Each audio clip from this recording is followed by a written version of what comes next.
found in Isaiah chapter 27, or chapter 10, I'm sorry, and verse,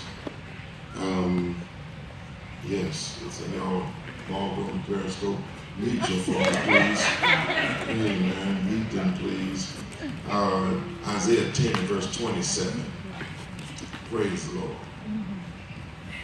And it shall come to pass in that day that his burden shall be taken away from off thy shoulder, and his yoke from off thy neck, and the yoke shall be destroyed because of the anointing. The yoke shall be destroyed because of the anointing. In the New Living Translation, it reads like this: in that day the Lord will end the bondage of his people. He will break the yoke of slavery and lift it from their shoulders. Lift it from their shoulders. Today we're back, and I don't know how much longer I'll be here, but I feel this is being extended by the Holy Spirit, that we are in the process of destroying ungodly soul ties. Yeah.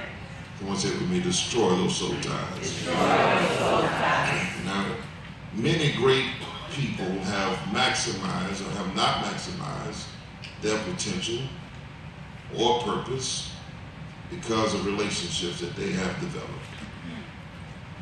Whenever you research the pathway of your failures, they are generally linked to a person. Whenever you have been caused to fail, fall, falter, or find yourself in a moment of fleeting from God's purpose, it is because someone enticed you to do so. Someone that you were yoked to. Someone that you were connected to. Someone that you had associated with, or affiliated yourself with, someone who influenced you, someone that you deemed as important. Be a loved one, someone that you cared about, someone that spoke up, even prophesied to you, someone that taught you, someone that prayed with you. I mean, you know that some of your most vulnerable moments have been when you had someone praying with you. Vulnerability is not always in an intimate setting where romance is concerned, but the most vulnerable place you can be is when your spirit is wide open. Amen. So you open up the gateway to your soul by letting people in through prayer. That's why you got to make sure that when you touch with someone, they are agreeing with you. And I'll ask people to pray for you or pray with you, and you should have been laying hands on them. Come on. And not talking to them. Now, this metaphor of being yoked portrays an apparatus that connects two animals together.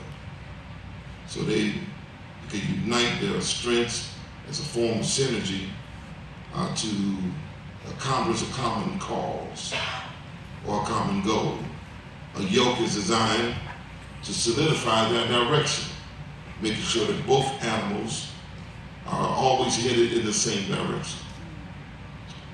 It was the intention of the farmer to select two animals of likeness, but sometimes they had to use different species to try to get the work performed.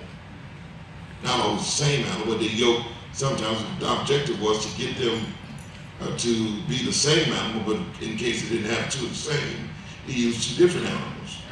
Yokes were bondage to the animal because they had no choice in what or who they were yoked to. Now, I want you to see this. Now, there are some similarities in these farming techniques in the relationships that we engage in. The yoke pulls two people together for a common cause. It solidifies their direction. Whoever you're yoked to, you can show me who you're yoked to, I'll tell you where you're going. Amen. Tell me who you're connected to, I'll tell you what your future looks like. Amen. You can't be no greater than the person you're yoked to. Amen. You can go no further than the people that you're yoked to. You don't like that. You think that you just yoke over folk and they can go somewhere and you go to a different direction. That's why it's a yoke. So y'all must go in the same direction. And I know right now you sitting here quiet because you're examining the relationships that you're in. And you're sitting there wondering, my God, how wonder I have been able to go right when I know I should have been going right. I find myself going left. It's because I'm yoked to somebody who keeps taking left turns. Sometimes, when you look at this, it's Amos 3:3 that explains this very clearly. How can two walk together except they be agreed? How can you be going in the same direction unless you're in agreement? And sometimes it's very hard to find someone that walks in agreement with you. Amen. Very hard, very difficult. Find someone that's going where you're going, thinking like you think. That's right. Believe like you believe. Love God like you love God. Amen. Come on. And trust God and have dreams and aspirations like you do. Some people just don't have it. That's right. Instead of you being yoked to them and going forward, you find yourself dragging them to a place that you're trying to go to. That's right.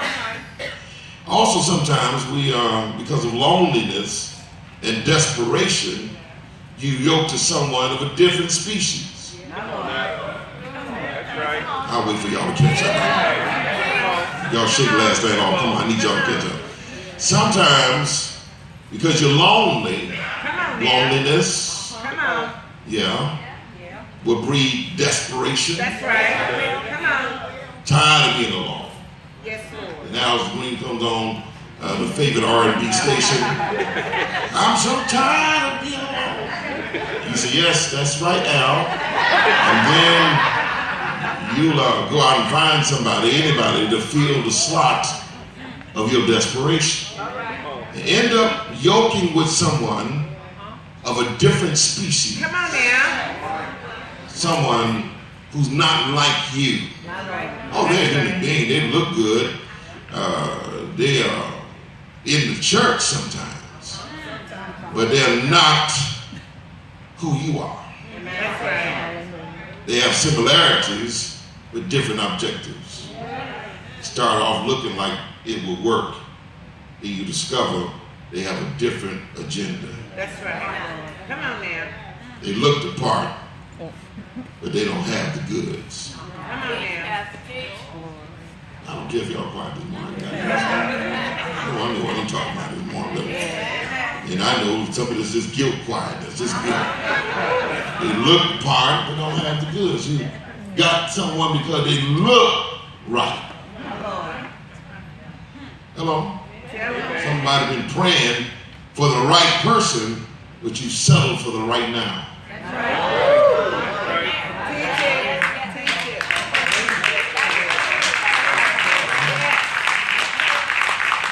What you got to say about right now people only good for right now.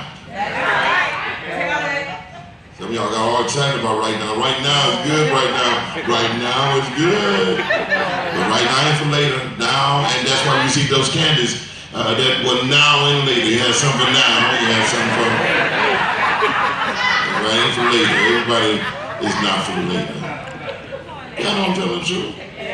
Some of y'all got some noun folk and you're trying to bring them into your later. And they're not working. Deuteronomy chapter 22, verse 10 says, in the NIV version, it says, now watch this, it says, do not plow with an ox. Do not plow with an ox and a donkey yoked together.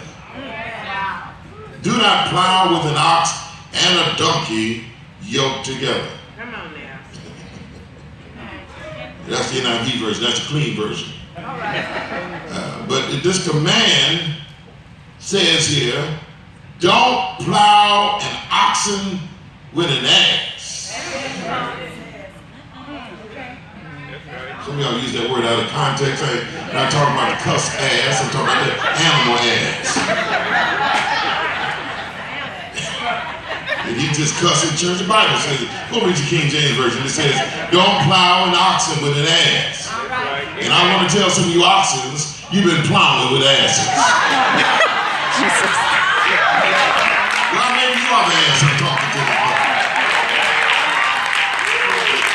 I can't. You ain't talking to me. Asses don't like to be talked about. Don't plow an oxen with an ass.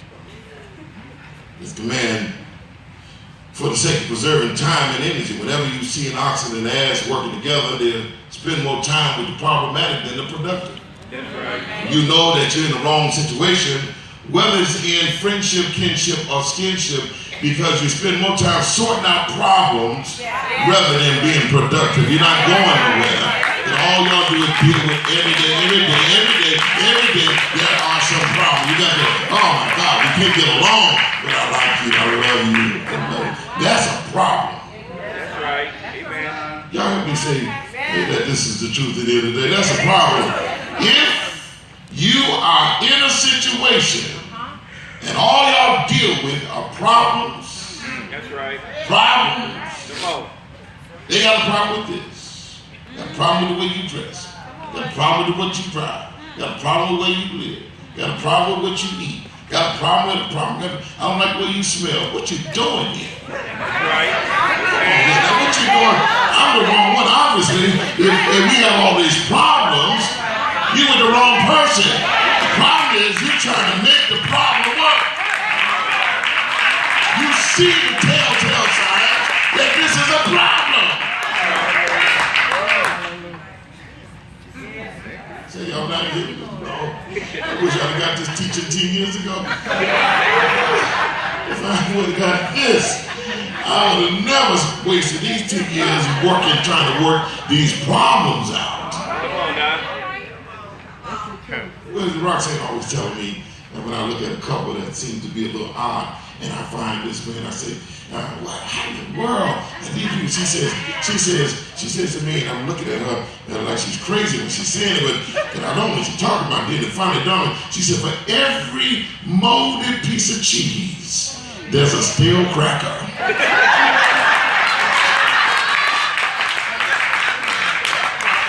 You're an educated woman. I thought you would give me something deeper than that. Make my analogy with it. For everybody, there is somebody. So you don't have to deal with problems for the rest of your life. Find someone that loves you. Find someone who's going to care about you, likes what you like, going where you're going, dreaming like you're dreaming, and want to be happy with you. Come on here, somebody. Come on, you make up your mind. I ain't going to deal with problems for the rest of my life. I've already dealt with enough problems. I got problems over here, problems over there, and I'm certainly not going to have problems when I go home. No. If there's one place that I'm not going to have problems with, is in my house. So my children is, we got to walk together. We got to be in agreement. Because guess what? If we're not in agreement, somebody got to go. And guess who is not going to be? This hint, it ain't going to be me. No. There ain't no house without me being here. That's right. Yeah, I had a house before y'all got here. Yeah. So, gotta spend your time. Can't keep yoking up with people that are not your equal. Amen. 2 Corinthians 6:14 says, be not unequally yoked together with unbelievers. What fellowship hath righteousness with unrighteousness? And what communion hath light with darkness? Now, relationships that are unequal can be destructive to your destiny. Now, trace it back to the cause. Every time Satan tried to derail your life, he sent a person. Hello? Maybe not someone of romantic interest, but someone who was a friend. That's right. Who wanted to befriend you. That's right. They started off walking with you in the same direction. But then their job became to pull you away from your assignment. That's right. Some of you were praying much more before you hooked up with your BFF. Amen. Come on now. Hello? Some of you had no problem getting to church until you start associating with non-church goers. They are good for business, but they're not good for your soul. They may help you get some more money, but what does it profit to gain the world and lose your soul? It may be good for social living, but not spiritual living. And what you better protect is that one day, the only thing that will matter is your soul. Amen. Every time Satan tries to ruin your life. Now this is why you must constantly pray for discernment when you're allowing someone into your personal space. Galatians 5 and 7, we read this over and over again. One of my favorite scriptures, because when I read this, I then understood the methodology of Satan and his devices. Galatians 5 says, you did run well. Who did hinder you that you should not obey the truth?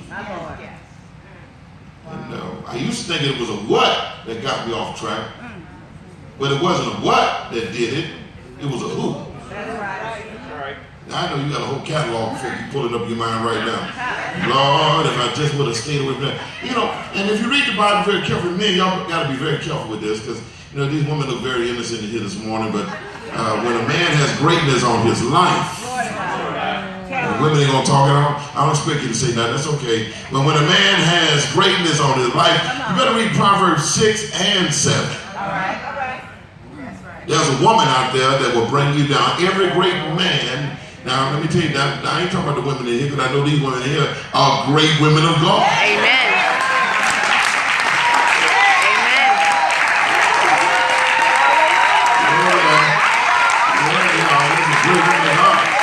If you hook up with one of these women, they can't do them to take you up. And if you hook up with them, favor will be on your life.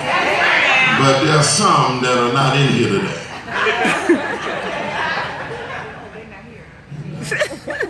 Not these other kids. And if they're in here, they're getting free right now. But there's some women that, when you hook up with them, they are the slippery slope of you going down. And so if you got a good woman, you ought to celebrate God right now. Thank you. Thank you for this great woman of God. Yeah, I see that. Even if you say that to each other, you better stand up. You better go home with her. Praise God. You are a great woman. I'm calling those things that be not as though they were. Speaking in faith, not right now, but this ain't what you are right now, but I know you keep on sitting under this teaching, you're going to get there. Let's revisit our initial text to exegete a little bit further. In Isaiah 10 and verse 27, it says, and it shall come to pass that day that the burden shall be taken away from off thy shoulder, and his yoke from off thy neck, and the yoke shall be destroyed because of the anointing. Now, the anointing is not here to break the yoke. It's here to destroy it.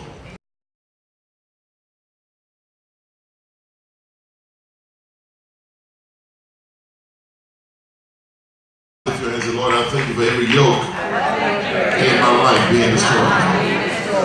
I got some things that still, I haven't been holding on to them, but they've been holding on to me. Isn't that true? Yeah, I thought I'd be done with this stuff by now. I'm out of this by now. I'm grown. I'm a mature Christian. I'm a whole title and position. I'm anointed, called of God, but sometimes I still deal with my yoke. Hello. The reason you're still dealing with it is because it was broken. That's right. Satan repaired it and brought it back to you. Come on. Amen. You need to destroy you. Amen. Tell the devil, now see that foolishness that you had me locked into? That trick ain't gonna work no more. I'm not going for that trick, neither that trap. Hallelujah. I'm getting free from that trap today. Hallelujah. Look at something, I'm coming out of this trap today. Now the yoke will be destroyed because of the anointing. The anointing. The anointing. The anointing is always, when you see the anointing in the Bible, it comes in symbolic form of the oil. The oil. Well, I wish y'all could get this. But whenever a man or woman has been anointed, they have the oil of God. Amen. That's what David says. He anointeth my head with oil, and my cup runneth over. You need the anointing. Because Satan's trying to stop the flow of God in your life. And every time he tries to grab you, he can't grab you because you got too much oil on you. Amen. You keep escaping his grip. You keep getting away from him because you are too anointed for Satan to hold you. So I want you to shake this up a little bit and say, he can't hold me today. I'm getting free today. Now, it was a plowman's job, those who were farming, to frequently adjust the yoke because the oxen's neck would sweat and become oily. Imagine this big old huge animal is out there in the heat pulling this apparatus on his neck, hooked to another one, and while he's out there, the animal around his neck begins to sweat. He got this huge neck, and his neck begins to sweat and become oily. And if the yoke would slide off, it possibly would break and the animal would go free. Right. I want y'all to see this. And this is what happened when you are anointed. Satan is always trying to tighten up that yoke, but you out there and you're working, and then you start sweating, and then that oil starts coming up on you. And then that thing that was trying to hold you has to let you go free. Y'all better get this. You see, some of y'all don't have any oil because you're not doing any work. But if you're really working, then the anointing is going to show up. The anointing don't come while you are not working. The anointing comes after you start working. Somebody here today, you better understand this. The anointing only comes when you're doing something. You can't just sit in that chair and expect God to anoint you for what? Anoint you for what? To be a chair sitter? I am anointed every time I stand up here because I'm determined to keep on working for God. And God says every time you go to work, you can't work from the pulpit, you ought to work from your seat today. And look, God, I can't preach, but I can show up be a praiser. So what I'm going to do, I'm going to work from this seat this morning and get my praise on. I'm going to praise God. I'm going to give him glory until this anointing falls on me. And whatever's been holding me got to fall off today and be destroyed. I dare somebody to act like you done lost your mind and give God a praise in this house and give God glory in this house until I anoint him. Hallelujah, Lord.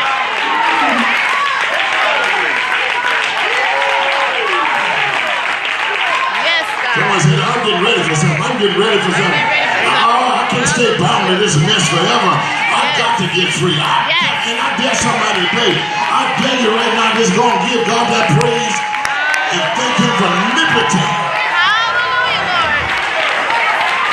Yes, God. Yes, God. Listen, the anointing, this is where we mess up at. We think the anointing is coming down. But the oil came from within. Hallelujah, Lord. Thank you, Jesus. Yes, God. Y'all thought that you got to pray, Lord, send the anointing. God says, I'm already anointed you. Jesus. I need you to work enough for it to come. Hallelujah, Lord. When you get back to working for the Lord and giving him what's due to him, that which was inside of you is going to come. Has anybody ever did something you didn't think you could do, and all of a sudden you had power to do what you didn't think you could do? That was the anointing. Yes, yes. Thank you, Lord. Praise the Lord. Praise the Lord. Man, I've got a job didn't get any training on. Yes, yes, yes. So how you get that job? Well, there's two things: favor and the anointing. Oil wasn't put on them. Juice, it would work. Jesus. Now, other theologians have directed their interpretation of this text with the idea that the anointing, now watch this, was a swelling that happened during the ox's plow. He swole up as he worked. He was carrying his yoke. What was designed, please get this, what was designed to bind him made him bigger.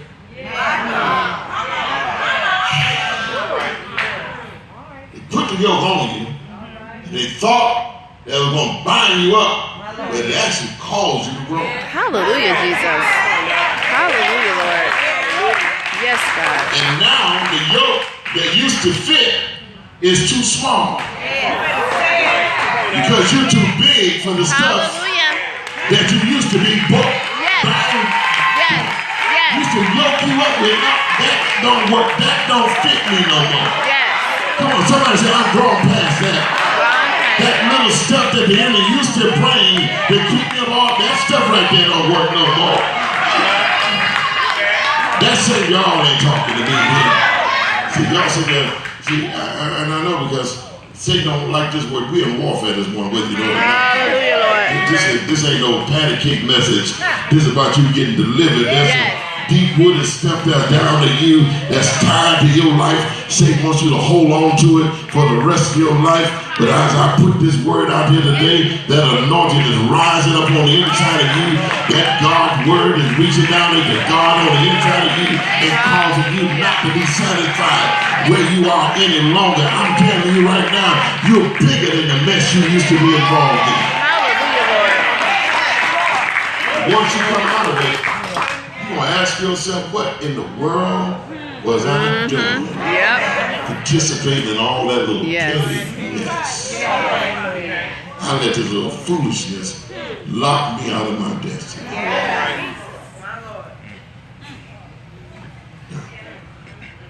Come too big for the yoke. Sometimes the anointing calls you to outgrow relationships.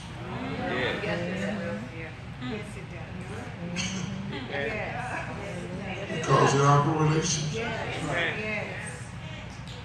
You're trying to stay in it, but you're uncomfortable. Because now you got to dumb yourself down to be with him.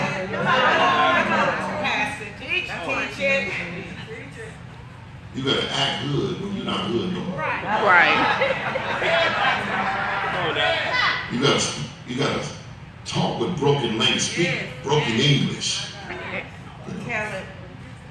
So you can sound like you fit in. And then you try to get in, you fit in for a minute, then the real you shows up, and they look at you like, oh. You're not one of us anymore. Then they label you, and I get this because they label you with this, now you done got bougie.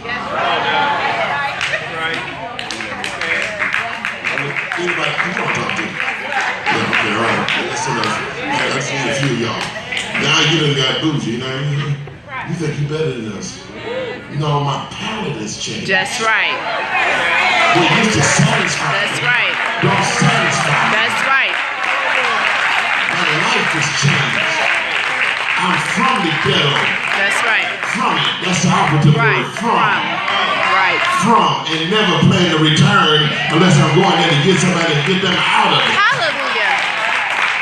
Because Hallelujah. I'm from there. And so what my actions were in there don't fit where I'm going. Amen. And for you that are stuck there in the place that you don't want to be, I dare you to change your actions before you move from there. God says, I'm not moving you until you change who you are. You got to change your mindset. You got to change your behavior before I take you to the next place. Hallelujah, Lord. Preach, Pastor. Preach, Pastor. I know they're looking at you crazy this morning. Keep on preaching, Pastor. Yeah. See, some things you just outgrown. That's right. And I'm going to tell you something. Some people, you're going to outgrow. Say it. And y'all start drinking a 40. I don't do that. 40. You still on 40? Look at y'all looking at me now. Nothing wrong with a 40, please.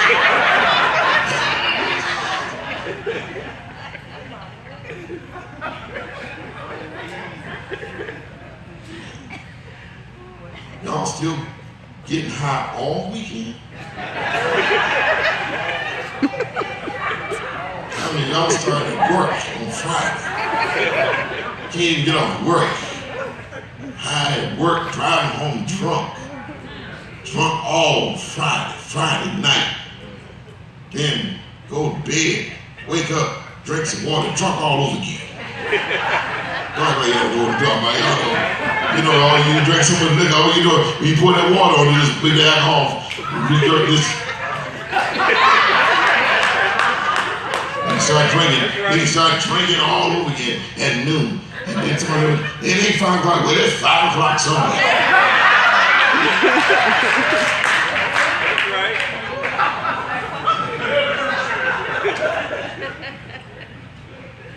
Y'all growing. Yeah. You're dressing out your growth. You're trying to move into a different category, but you're still dressing like Gucci.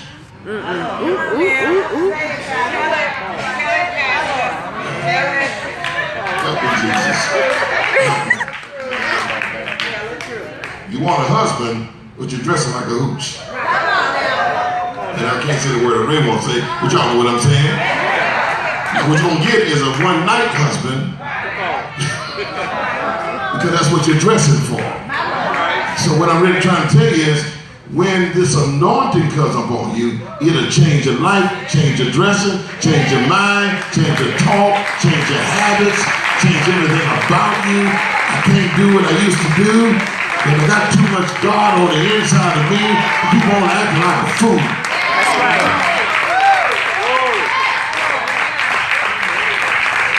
I don't have to cuss you out every day. Somebody said not every day. Just on Fridays, just Fridays. I'm here on Saturdays, I go to church on Sunday. I know I'm telling the truth. But the anointing changes things. Have you been there? Yeah. Now, I've invested this time in explaining the yoke because it portrays what soul ties are all about. But instead of a physical apparatus being placed around your neck to control you, it's been a yoke in your soul. Remember this soul, the soul is the seat of your emotions, your will, and your thoughts. And whatever or whoever attaches themselves to your soul will affect the three. You won't be able to think right. Come on. Always doing something that you know you're not supposed to do. And it'll keep you on an emotional roller coaster. That's right. Let us also remember that all soul ties are not evil. That's right. There's some good soul ties. God has some connections that He will cause to happen in your life that are good. That's right. People that are assigned to aid and assist you. That's right. And God created Eve. For Adam, that was a good soul tie. Yeah. And get this.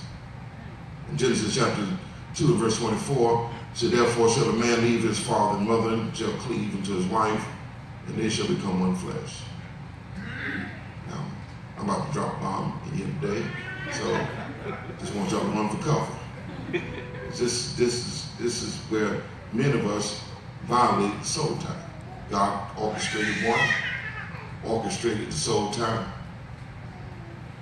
It's what you see here is a uniting. But when God joins people together, it still does not give you the right to relax. That's right. Amen. Get this. God put us together. God put us together. How many people married in here today? Married. Okay, God. Good. Think about getting married. Yeah. She's back in here again, that baby back in here. She told you she don't like church. I'm just kidding. How many think about getting married? Think about getting married. Well, hey, that's good. Good. Some of y'all ain't got it on your mind. I see it right now. He's got them wild thoughts. That'll kill you later. Amen. Anyway,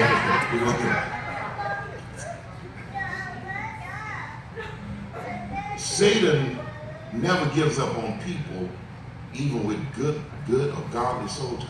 That's right. Godly soul ties don't mean that God's going to protect it. God gave it to you. You don't have to watch over it. You got to be a steward over what God has given you. Here comes the interruption. Satan meets with the woman who has the ear of the man. She is the most influential person on earth because she's the only person that cohabitates with the man on earth. She has his ear. Man looked at her and called her, whoa, man. Amen. She was influenced, she wooed him. She had influence. And women, I want to tell y'all have great influence. Amen. So use it for the good. Let me hurry because I got some other ground to cover. Satan talks to the woman, he talks to the man, but where did this thing go wrong? When they allowed another voice to enter into their marriage. Tell it. See, there's no problem with your soul tie with your spouse if you keep other voices out of it.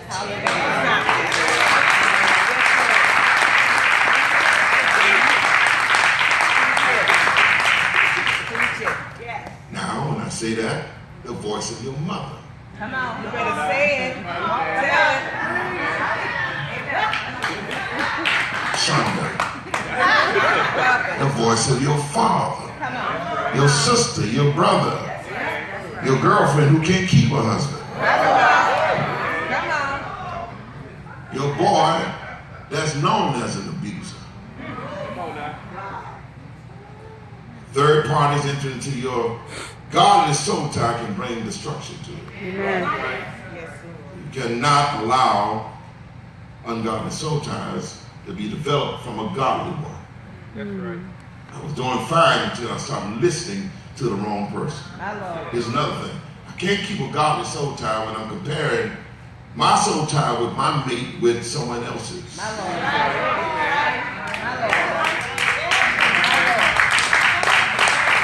trying to help. So God gave you a husband, he's not your father. That's right. Amen. Can't compare him. I want you to be like my daddy. Well, your daddy, go marry your daddy. Go get your daddy. I'm not your daddy. That's right. Amen. Come on now. Y'all know I'm telling the truth, yes?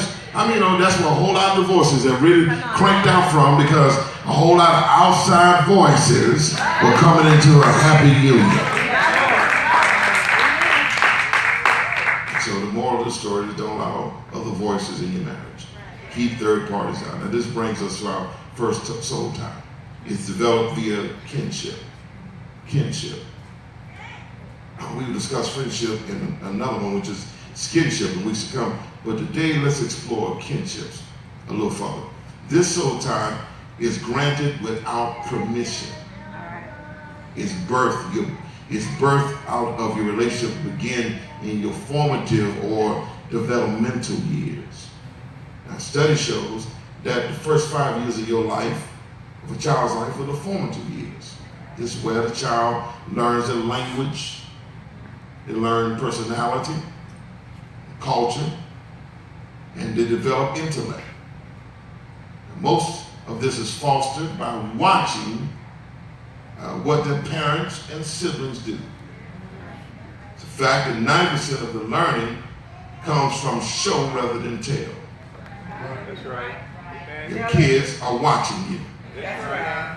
You wonder why they act just like you? They're watching you.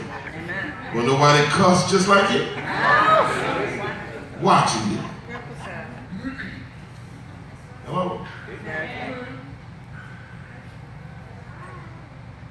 I had a little beverage, a little libation one day in a glass. It's been about 6, 7 years ago. And Glenn walked in. What is that? He says, it's an adult beverage, sir. Well, let me taste this. No, sir. I know I'm just blowing some of y'all's water because y'all could never find, having that. Oh, Jesus. This is an adult libation. It'll come up with you. You can be real later. Amen. Some of y'all are going to have one a little later today. That's okay. I'm talking. This is me talking about me right now. I'm not talking about you. Glenn walks in and he says, let me taste it. No. He said, well, let me smell it. So I let him say, ooh, what is that? I said, it's something you can't have. He says, why? You have it. That's right. And I says, this is not for children, it's for adults. He said, why? I said, just so. You just can't have this right now. You're too young. Why? Then he said, I'll tell you what, when I get old enough, I'll do just what you're doing. And that made me change what I did in front of Glenn. Amen.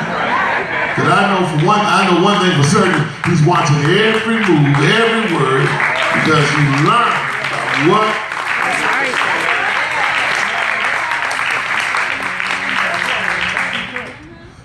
There are some valuable traits passed on in the family because of the first influence. They're the first influence that you experience. The soul is tied to them along with their proclivities and idiosyncrasies. The pattern of your life is affected by what you're exposed to, your kinship. Now, there's such a thing as generational blessings, but there's also a thing called generational curses. That's right. If you look at Abraham's bloodline, you'll discover that he was a blessed man, and God promised to bless his children and his children's children. That's right. You got that? God promised, but then you find out that that was something else in Abe's bloodline. Yeah. That when Abraham was in a family, went to a foreign land, he lied about Sarah being his wife. That's right. Come on now. Amen. Hello? Y'all don't read the Bible, I know you just. Amen. And then, if you read a little bit further, his son, decades later, Isaac lied about Rebekah being his sister rather than his wife, just like his daddy. That's right. Then, go to decades later, Jacob is tricking Esau out of his blessing. That's right. Amen. The lie started at the top of the family. You want to curse the root of this thing? You got to start where it begins. It started with your grandfather. No, you don't want to talk about your grandfather, but I got to go back and say, I curse everything that started with my great-grandfather, with my grandfather, with my father. And that generational curse is going to end right here with my grandmother. I don't want to talk about them. I don't hate them, but I want to bind up every bad thing that happened in my bloodline generationally. I am going to break that spell today. Amen. Y'all not serious about this. You got to get serious about it. I got to break that spell today. So today I want you to understand that you got to break that ungodly behavior. Now, I got two things I want to tell you and I'm finished for today. When you look at the life of David, David had a problem with women. That's right. Y'all knew that, right? Yes. Okay. Some of y'all sitting there, they men especially. David is your hero.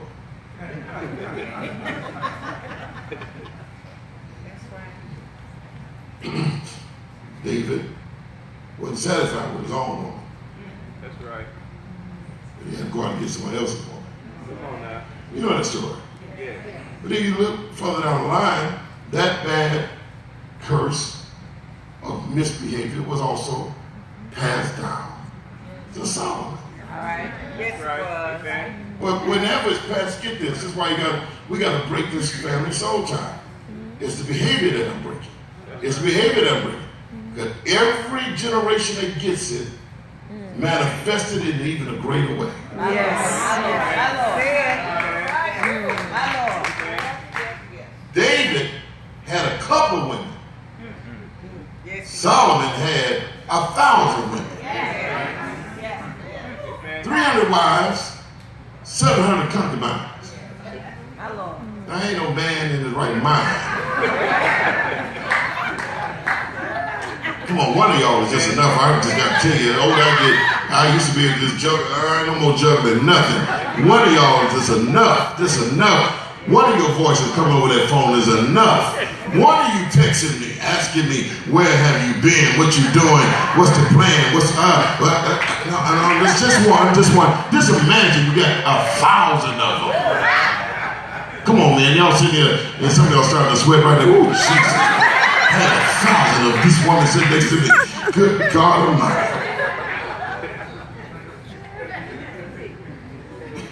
He's still over there trying to figure it out. Look, when I can handle it, I can handle it. Well, let me tell you two things. First of all, can you handle it mentally? And you never show enough. I don't care who you think you are. With all the medication out there, you can't handle it physically. I just want you to know. Hey, you can't handle what you think. You can come on your high horse. If you're anywhere near 50.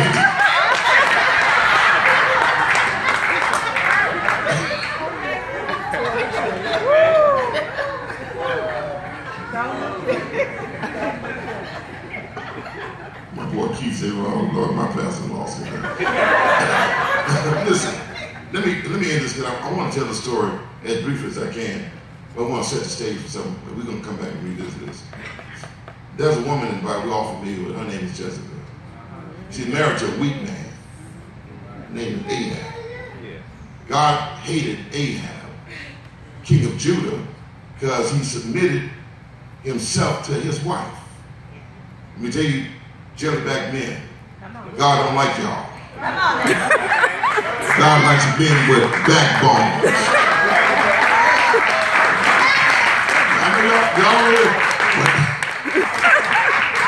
God don't like monkey men. God wants a real man.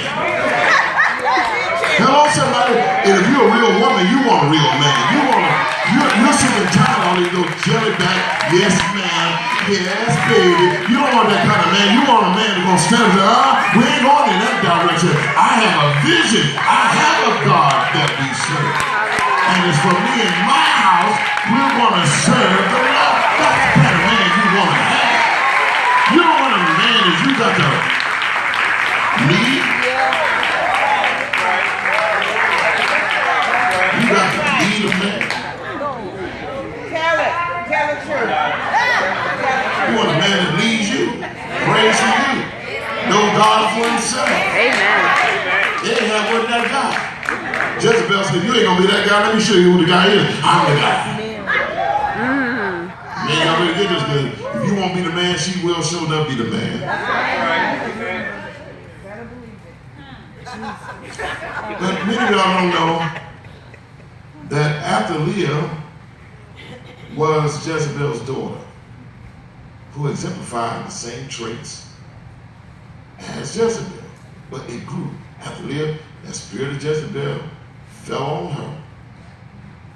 And after Leah found herself going even more than her mother. Jezebel was caught up in destroying your right now. She wanted to destroy whatever you had right now. And after Leah wanted to destroy whatever you had now and whatever you're going to get. She wasn't just concerned about what you're getting right now.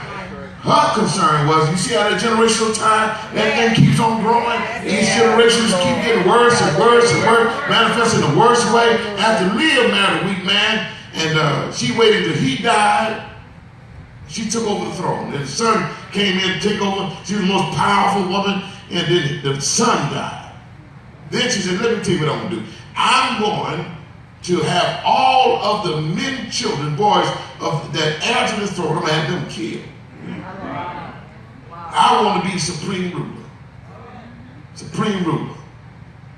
But God had a plan. God had someone, got one of those little children when they were just a baby, and took the priest and they hid that baby until that baby was 7 years old. After he was sitting on the throne, the only woman that ever ruled over Judah. The only woman that ever ruled over Judah. God's people. Guess what happened? At 7 years, those priests brought that one, and she thought, I'm going to rule forever. And the priest brought that little baby. I said, listen, this is the king. This is the king. She said, I thought I'd kill all of them. The husband died, the son died, kill all my grandchildren. Just think about it, killing all your grandchildren to get to be the ruler. Jesus. I thought I'd kill all of them. Listen, now this one here can't get you because we've been protecting him. We've been hedging him. And I'm going to tell you, there's somebody in your family God's been protecting because there's greatness on them. Your family's not going all the way down the tube. Somebody's been preserved. Yes. Let me tell you why this is so important.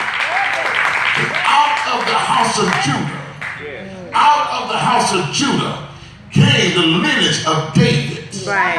Out of the lineage of David came a baby born in Bethlehem. Yes, yes, yes. And if they could have killed that baby, they would have ruined this lineage. And you better know this, when Satan is after you, he starts with your children. He tries to kill your offspring, try to kill your seed. But if you can protect your seed, if you can protect your seed, your destiny will not be derailed. Somebody, you better know there's somebody in your family that's going to turn some things around. Somebody's been anointed for greatness, and it may just be you. That's why the devil's been after you.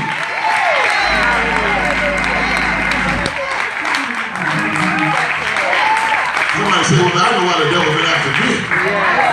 He's been after me because there's greatness on my life. No, right now, it's just like you're just under attack. It's like you're not going to ever be anything. But let me tell you something. When God says something about you, when God has his hand on you, when God says, I'm going to do something with you, you better know no devil in hell will be able to stop you. Well, I feel like preaching here today. Somebody said, weapons have been formed against me, but they cannot prosper. I had some things come up against me, but they cannot prosper. Can I get a witness in here? I went through some down times. I thought it was over, but it cannot prosper because I realize now that I am anointed. Somebody in this place, you ought to lift your hands and thank God for the anointing. Didn't plan on doing it like this, but Lord, I'm anointed. And every time the enemy comes in one way, you have to flee 7 different ways. Because I am, somebody say it with me, I am anointed. Yeah. And because you are anointed, you have power. You have power. And I dare somebody to put the devil where he belongs. Put him under your feet. He doesn't belong behind you because he'll push you in the wrong direction. He doesn't belong in front of you because he'll lead you in the wrong way. He doesn't belong on the side of you, but he belongs under your feet. So put him under your feet. Somebody start marching on him. Marching on his life. I'm on my way to my destiny. I'm on my way to my purpose. And everything that God has for me is mine. Somebody in this place, give God a praise. Because what the devil tried to block, God has opened the door. Look at somebody, come on, stay here. Look at somebody, tell them, neighbor,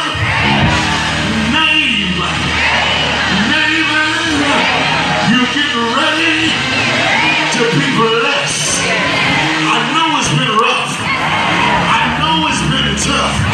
But you're getting ready to be blessed because you are anointed. I get somebody right now to realize who you are, to realize your purpose, to realize your power, and thank God for the anointing. Now come on, give him a praise.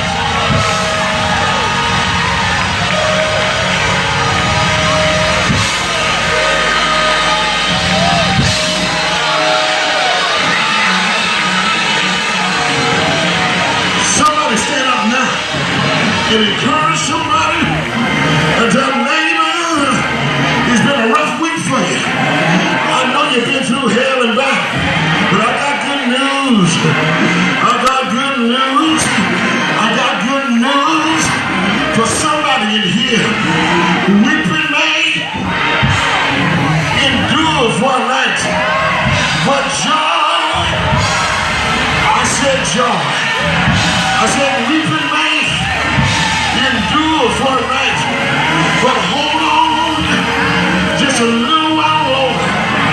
Joy. Who am I preaching to in here? I said, joy, joy, joy. It's coming in the morning. Well, slap somebody high five. I told them it's morning time. I got joy. I got joy. I got joy.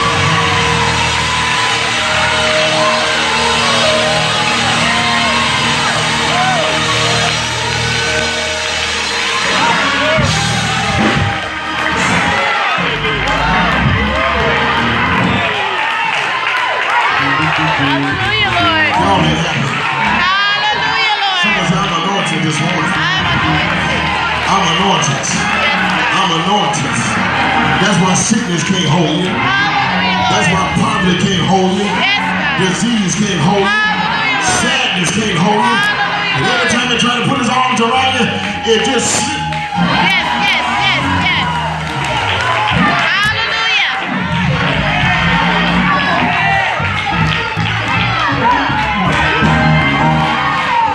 Oh, come on and praise him. Come on.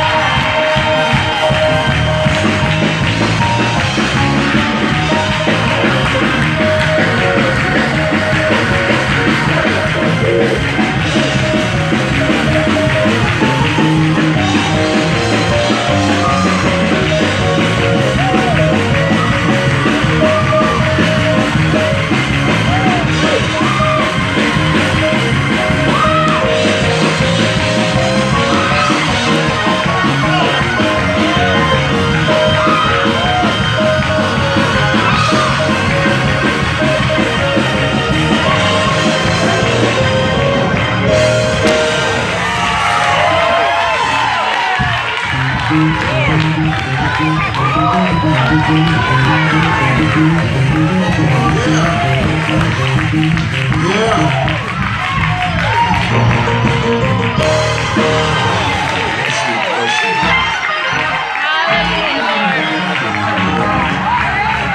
Hallelujah. Hallelujah. There is purpose for your life. Amen. Hallelujah, Lord. You're destined for greatness.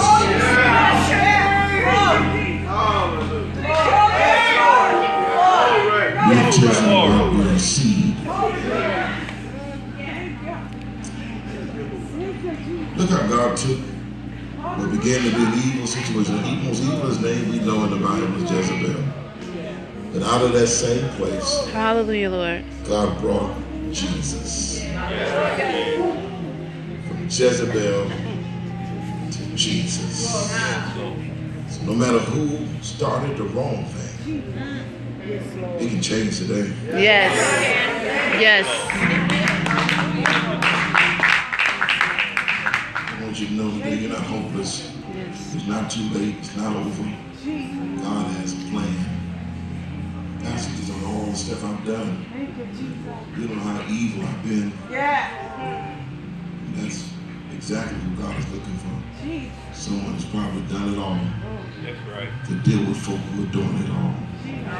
Help them do it no more. Oh, they need an example. Yes. Today I want to lift those hands and thank God for deliverance Thank you, Lord. from every soul tie. Yes, Lord. That is ungodly. Thank you, Lord. I denounce it now. Denounce it down. Hallelujah. Hallelujah. That yoke that's been holding me back This man will will never ever be able to hold me again. never ever be able to hold me again. I declare and decree it now. I declare and In decree it now. Jesus' In name. Jesus'